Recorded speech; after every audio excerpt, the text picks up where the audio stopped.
আপনি হতাশ হবেন না, জীবন নিয়ে আর অভিযোগ থাকবেন, আপনি ভেঙে পড়বেন না, সব অভিযোগ হতাশা দূর হয়ে যাবে।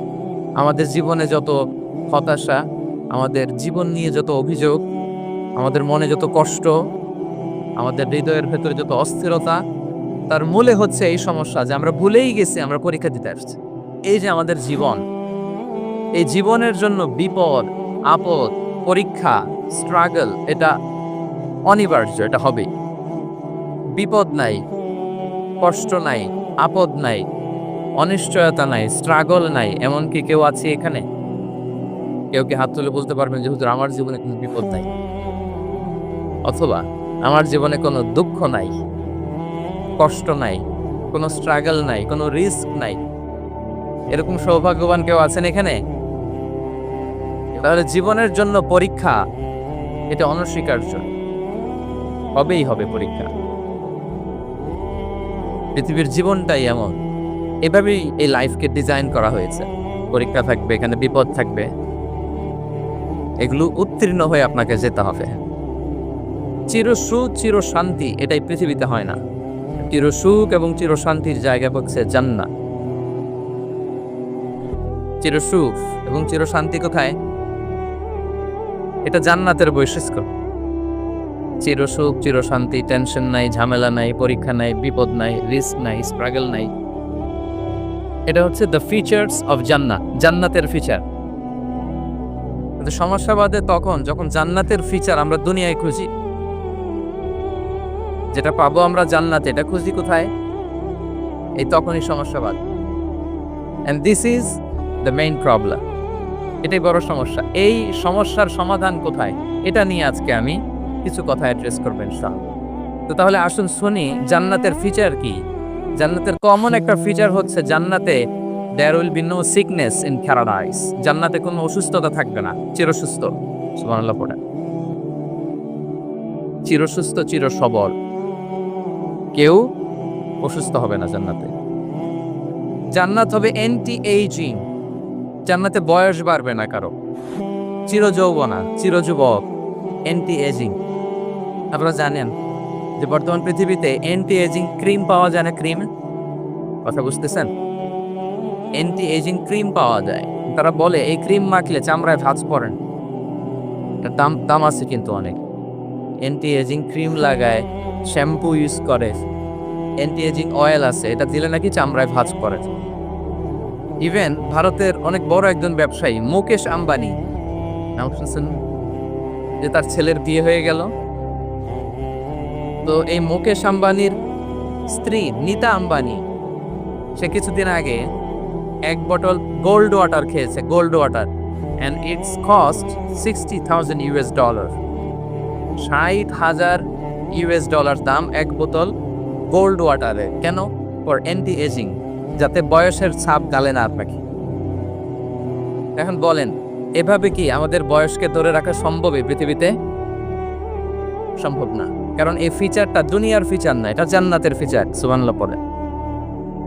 তাহলে জান্নাতে কেউ অসুস্থ হবে না, জান্নাত হবে চিরযৌবন, চিরযৌবনা। ওখানে আমরা যুবক থাকবো, প্রত্যেকে 33 বছরের যুবক যুবতী হয়ে জান্নাতে ঢুকবো। বিষ্ণু ইসলাম বলেন, আহলুল জান্নাতি জুরদা ওয়া মুরদা ওয়া আবনাউ সালাসিন ওয়া সালাসিন। জান্নাতে যারা যাবে শুভ্র দাড়িবিহীন, প্রত্যেকে হবে 33 বছর বয়সের। ওই যে 33 বছর বয়সে একবার ঢুকলেন, আর বয়স বাড়বে না, ওইটাই চিরকাল ওই বয়স পাবে। জান্নাতের আরেকটা ফিচার হচ্ছে নো ফ্রাস্ট্রেশন, কোনো চিন্তা নাই, দুশ্চিন্তা নাই, হাইপার টেনশন নাই, সজীব প্রাণবন্ত। সুবহানাল্লাহ।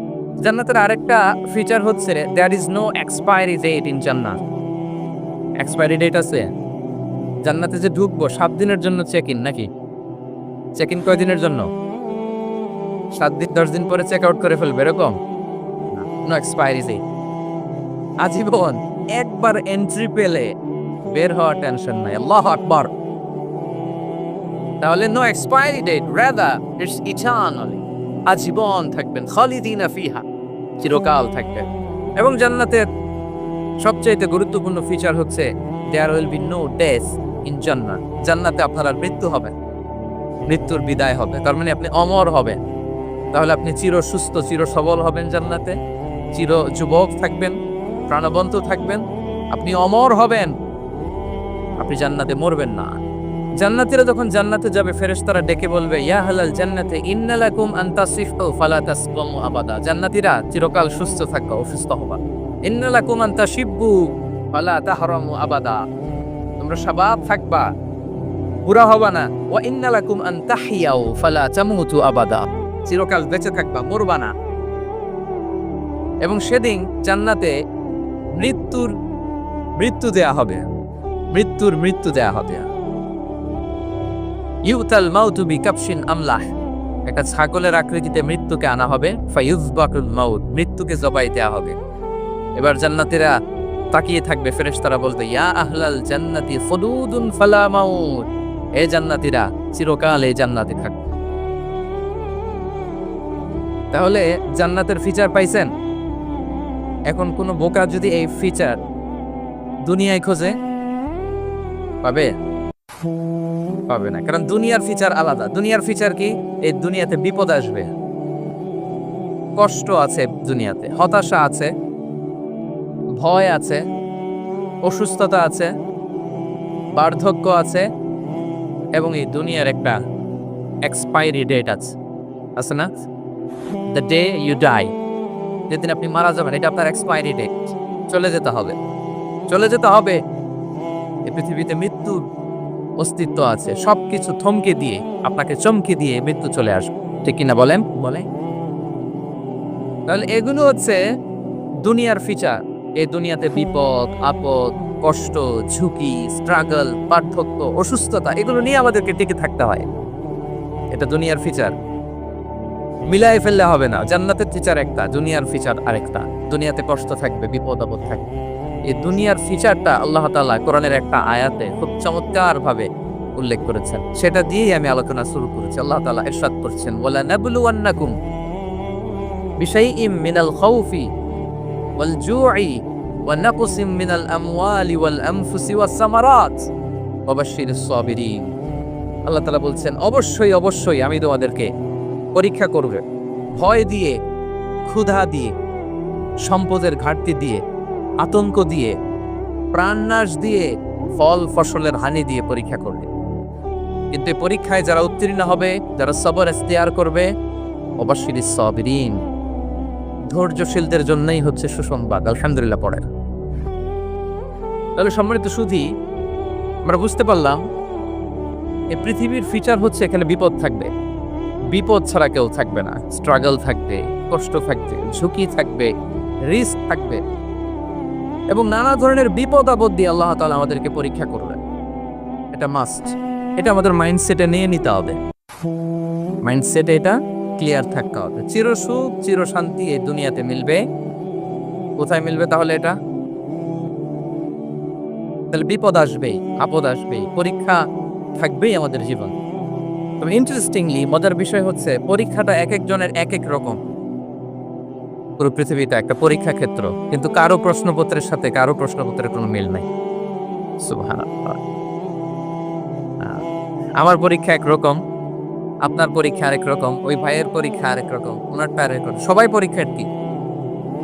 পরীক্ষার্থী, কিন্তু কারো প্রশ্নপত্রের সাথে কারো প্রশ্নপত্রের কোনো মিল নাই।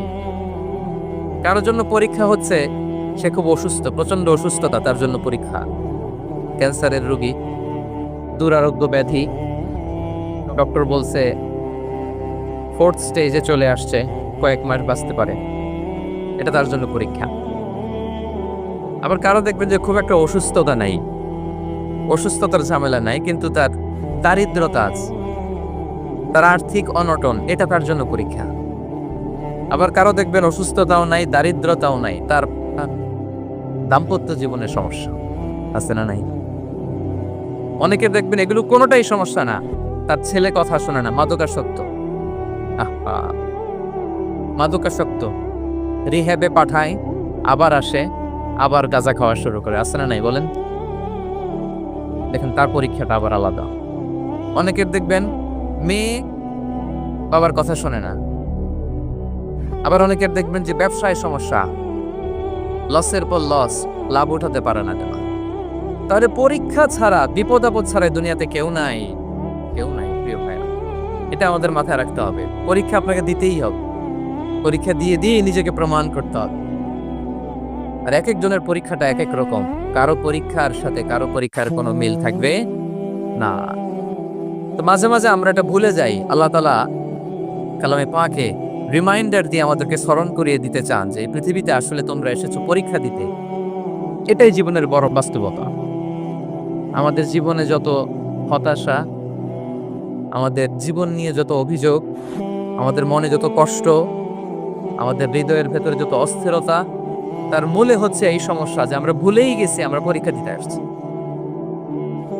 এটা যদি ভুলে না যান, এটা যদি আপনার মাইন্ডসেটে থাকে যে পুরো জীবনটা একটা পরীক্ষা, তাহলে দেখবেন কোনো কিছু আপনাকে কাবু করতে পারবে না। আপনি হতাশ হবেন, জীবন নিয়ে আর অভিযোগ থাকবেন, আপনি ভেঙে পড়বেন না, সব অভিযোগ হতাশা দূর হয়ে যাবে।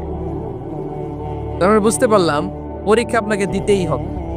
পরীক্ষা দেয়া ছাড়া এই পৃথিবী থেকে চলে যাওয়ার কোনো চান্স বা সুযোগ আমাদের কারো নেই। সূরাতুল আনকাবুতে আল্লাহ তাআলা এই কথাটা আরো চমৎকার ভাবে বলেছেন। আল্লাহ তাআলা ইরশাদ করছেন, আহাসিবান নাসু আইয়াতরাকু আইয়াকুলু আমান্না ওয়া হুম লা ইফতানুন ওয়ালাকাদ ফাতান্নাল্লাযীনা মিন ক্বাবলিহিম ফালা ইয়া'লামান্নাল্লাহুল্লাযীনা সাদাকু ওয়া লা ইয়া'লামান্নাল কাযিবিন। আল্লাহ বলেন, মানুষ কি ভেবেছে সে শুধু বলবে আমি ঈমানদার আর তাকে আমি জান্নাতে ঢুকাই দিব? না, কখনো না, কোশ্চিনকালেও না। বরং পূর্ববর্তীকালে যারা পৃথিবীতে এসেছিল তাদেরকে আমি পরীক্ষায় নিয়েছি, পরীক্ষা করেছি, এবং তাকেও ঈমানের প্রশ্নে সে সত্যবাদী মানে মিথ্যাবাদী পরীক্ষা দিয়ে দিয়ে নিজেকে প্রমাণ করতে হবে। ঠিক কিনা বলেন? পরীক্ষা দিয়ে আপনাকে প্রমাণ করতে হবে। এবং এই পরীক্ষার ব্যাপারটা এটা যে শুধু আমরা সাধারণ মানুষ, আমাদের জীবনে দুঃখ বিপদ পরীক্ষা এমন না। এই পৃথিবীর সবচেয়ে শ্রেষ্ঠ মানুষ যারা ছিলেন তাদেরকে আল্লাহ পরীক্ষা নিয়েছেন। বলেন তো পৃথিবীতে সবচাইতে শ্রেষ্ঠতম মানুষ কারা? সবচাইতে শ্রেষ্ঠ ভালো মানুষ কারা ছিল পৃথিবীতে? বলেন তো নবীরা। আওয়াজ করে বলেন তো কারা? তো বলেন তো নবীদের জীবনে পরীক্ষা ছিল কি ছিল না? হ্যাঁ ছিল। বেশি না কম?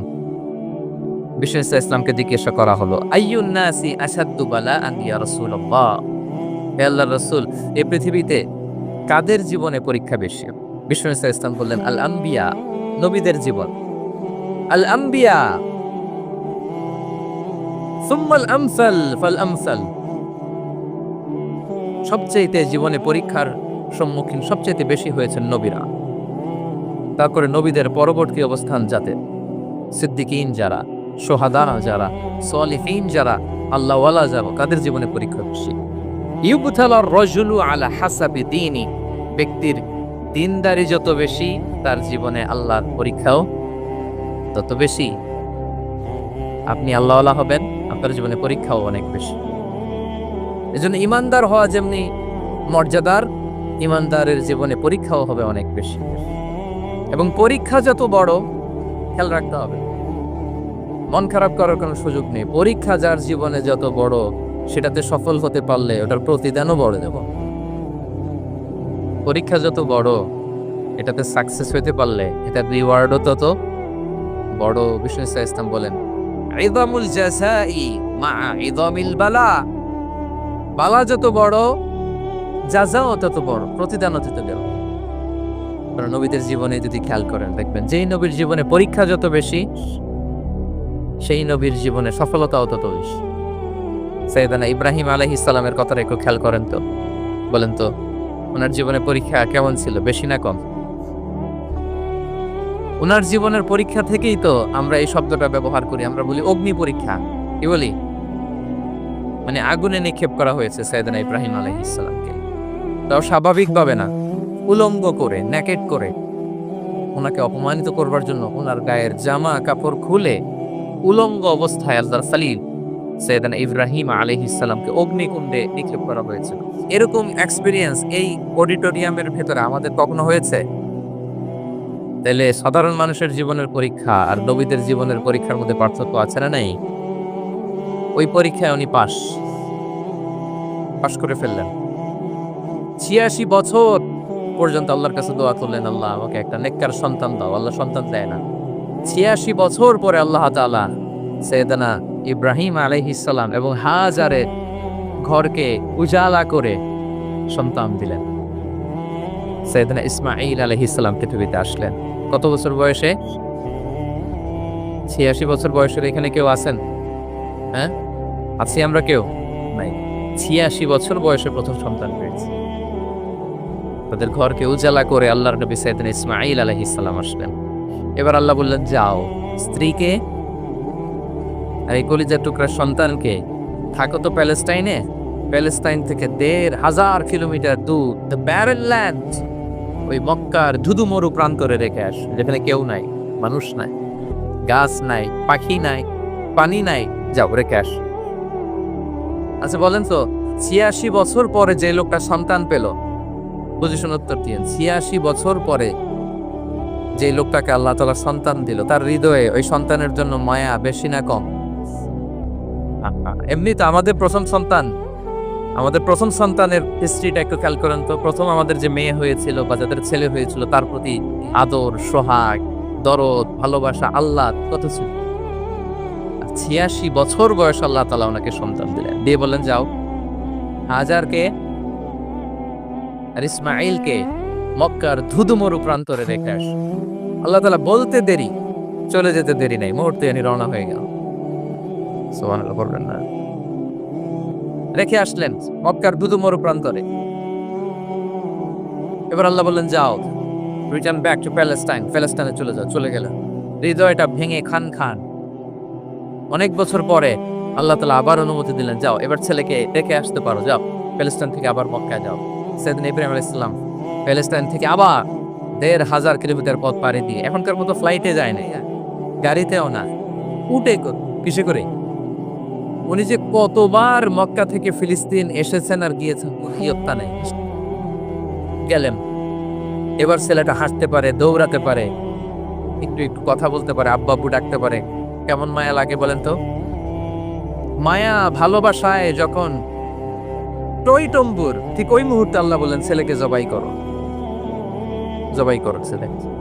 আল্লাহ তাআলা বলতে দেরি করেছেন, আল্লাহর আদেশ পালনে 1 সেকেন্ডও তিনি দেরি করেন নাই। ছুরি চালালেন, জান্নাত থেকে দুম্বা নিয়ে আসা হয়।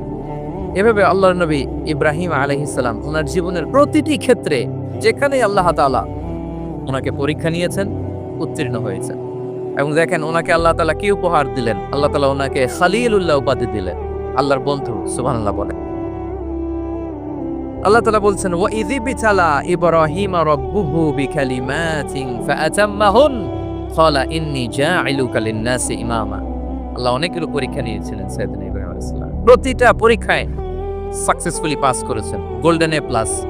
আল্লাহ বলেন, ইন্নী জাঈলুকা লিন-নাসি ইমামা, I'm gonna make you the leader for the entire human being. I'm gonna appoint you as a leader for the entire universe. গোটা বিশ্বের জন্য, গোটা মানবতার জন্য আমি তোমাকে লিডার বানিয়ে দিলাম। ইযমুল জাযাই মা ইযমিল বালা। পরীক্ষা যত বড়, ওই পরীক্ষায় পাস করলে ওইটা ফলাফল ও প্রতিদানও বড়। তাহলে দেখেন প্রিয় ভাইয়েরা, সাইয়েদনা ইব্রাহিম আলাইহিস সালামের জীবনে পরীক্ষার কোনো শেষ ছিল না। আমি আপনি কোথায়? আল্লাহর খলিলের জীবনে যদি এত পরীক্ষা থাকতে পারে, আমি আপনি কোথায় বলেন তো?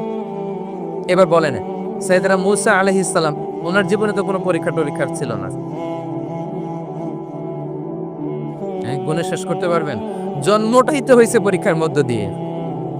মিশরের ছেলে সন্তান হইলে ফেরাউন বলছে জবাই করো, ওনার মা এরকম সিন্ধুকে করে ভাসায় দিলেন নীল নদীতে। আল্লাহু আকবার, কি একটা রোমাঞ্চকর পরিস্থিতির মধ্য দিয়ে আল্লাহ তাআলা ওনাকে বাঁচালেন। জন্মই হয়েছে পরীক্ষার। বড় হইলেন, ফেরাউনের ভয়ে দেশ ত্যাগ করলেন, মিশর থেকে মাদিয়ান।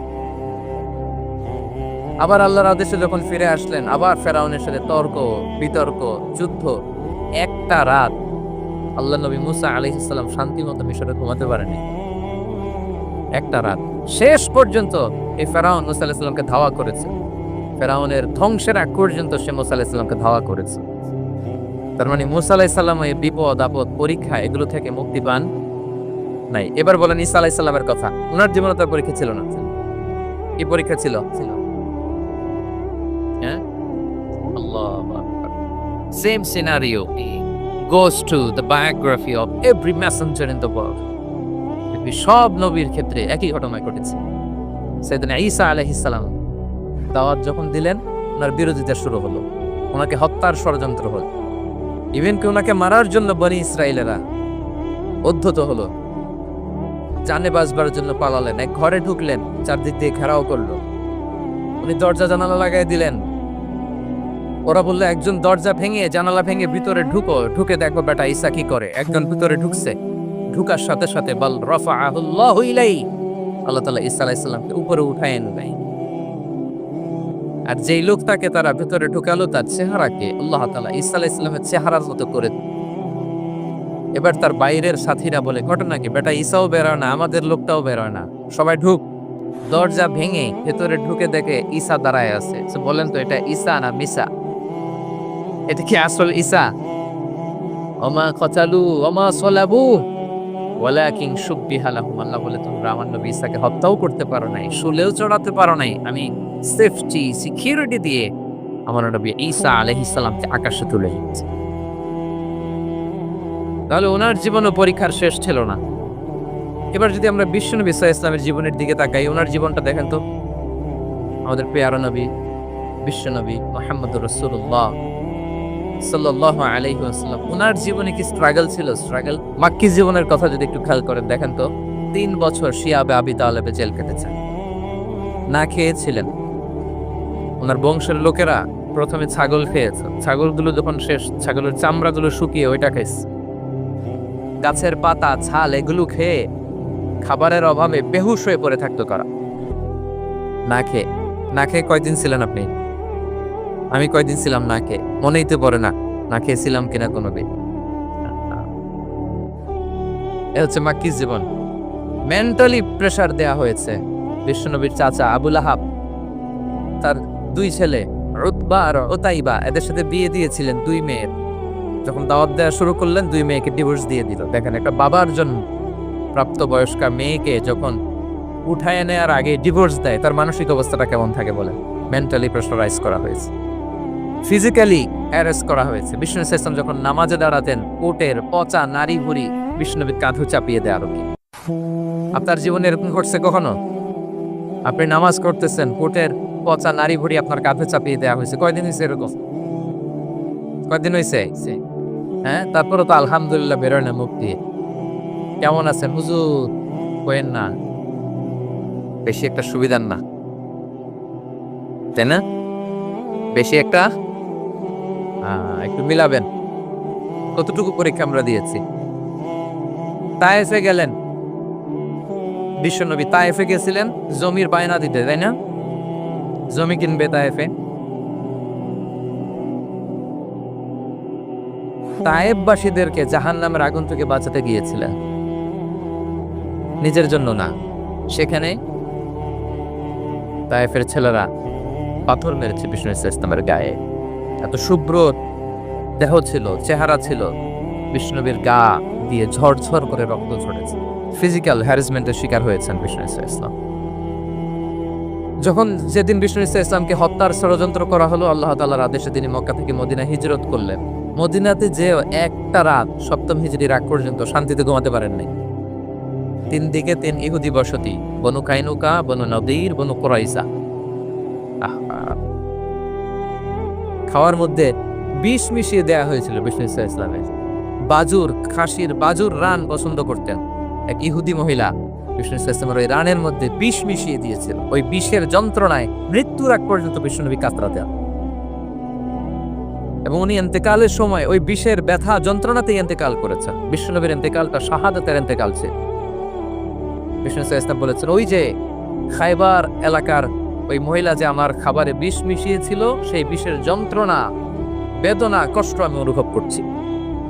খেয়ে না খেয়ে দিন প্রচারের কাজে নিজেকে দিয়েছ বিলিয়ে, তায়েফের কাফিরেরা চিনল না সে আলো, দুষ্ট ছেলেদের পিছু দিল লেলিয়ে, পাথরের আঘাতে ক্ষত বিক্ষত হয়ে সারা শরীর থেকে রক্ত ঝরে, হে রাসূল তোমাকে ভুলি আমি কেমন করে, হে রাসূল তোমাকে ভুলি আমি কেমন করে। হাজার ব্যথা বেদনার পরে ফিরে আসনি তুমি আপন ঘরে,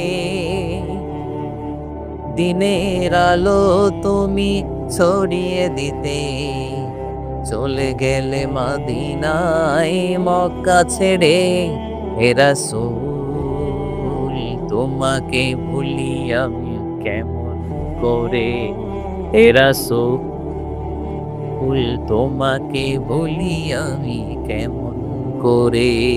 ঠিক কিনা বলেন? একতারা শান্তির ঘুম তিনি দিতে পারেন নাই। প্রিয় ভাইয়েরা, তাহলে আমরা কি বুঝলাম? বিশ্বনবীর জীবনে পরীক্ষা ছিল কি ছিল না? আমাদের উপায় আছে? আমরা বাঁচতে পারবো এই বিপদ আপদ পরীক্ষা জঞ্জাল থেকে? বাঁচতে চাইলেও বাঁচতে পারবো? পারবো। ইমাম মালিক আলাইহি রাহমা নাম শুনেছেন? ইমাম মালিক, ওনার জ্ঞান থেকে লাখো লাখো মানুষ উপকৃত হয়েছে, কোটি কোটি মানুষ উপকৃত হয়েছে। মদিনার রাস্তায় রশি দিয়ে ওনাকে টেনে হিচড়ে এক এলাকা থেকে আরেক এলাকায় নিত সালেম বাদশাহরা। ইমাম মালিক আলাইহি রাহমা। ইমাম আহমদ ইবনে হাম্বল, ওনাকে বেত্রাঘাত করা হতো, চাবুক দিয়ে পেটানো হতো। আমাদের মাযহাবের ইমাম আল ইমাম আল আযম আবু হানিফা আলাইহি রাহমা, ওনাকে কারাবন্দী করা হয়েছে।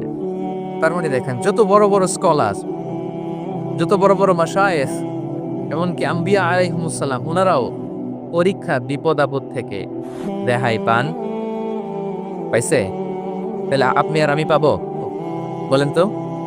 তাহলে এটা আমাদের ব্রেইনে গেঁথে নিতে হবে যে জীবন মানেই এখানে বিপদ থাকবে, পরীক্ষা থাকবে, স্ট্রাগল করে করে আমাকে আগাতে হবে। কেউ আমার জন্য রেড কার্পেট বিছিয়ে রাখবে না। এই জীবনটা বড় জটিল। This is life, how it's design. এভাবেই পৃথিবীকে ডিজাইন করা হয়েছে। এখানে বিপদ আছে, কষ্ট আছে। এই পরীক্ষা দিয়ে দিয়ে আপনাকে উত্তীর্ণ হতে হবে। বুঝতে পেরেছেন প্রিয় ভাইয়েরা? নাও দ্য কোশ্চেন আরাইজ, এখন প্রশ্ন হচ্ছে, কেন আল্লাহ এই পরীক্ষা নেন? কেন? আল্লাহ তাআলা সূরা মুলকে বলেছেন, এই পৃথিবী সাজানোর, এই জীবন মৃত্যুর এই খেলা, এর উদ্দেশ্যটাকে আল্লাহ তাআলা স্পষ্ট করে বলেছেন। আল্লাযী খালাকাল মাউতা ওয়াল হায়াতা লিয়াবলুয়াকুম আইয়ুকুম আহসানু আমালা। জীবন মৃত্যু দিয়ে তোমাদের জীবনকে সাজানো হয়েছে এজন্য, যাতে করে তিনি তোমাদের পরীক্ষা করতে পারেন। কি করতে পারেন? তোমাদের মধ্যে কে সৎকর্মে অগ্রগামী, কে কাজে ভালো, আমলে ভালো, এটা দেখার জন্য। বেসিকলি আল্লাহর দেখার প্রয়োজন নাই, আমাদেরকে দেখানোর জন্য এই পরীক্ষার আয়োজন। আমি ভালো করবো না খারাপ করবো এটা আল্লাহ জানে না? তো ওনার পরীক্ষা করা লাগে কেন? কথা বলেন। আমি জান্নাতি না জাহান্নামী এটা আল্লাহ জানেন না? বেসিকলি আমাদেরকে জানানোর জন্য এই পরীক্ষার আয়োজন। কাদেরকে জানানোর জন্য? মানে তুমি জেনে যাও তুমি জান্নাতি না জাহান্নামী। আমি ভালো করেই জানি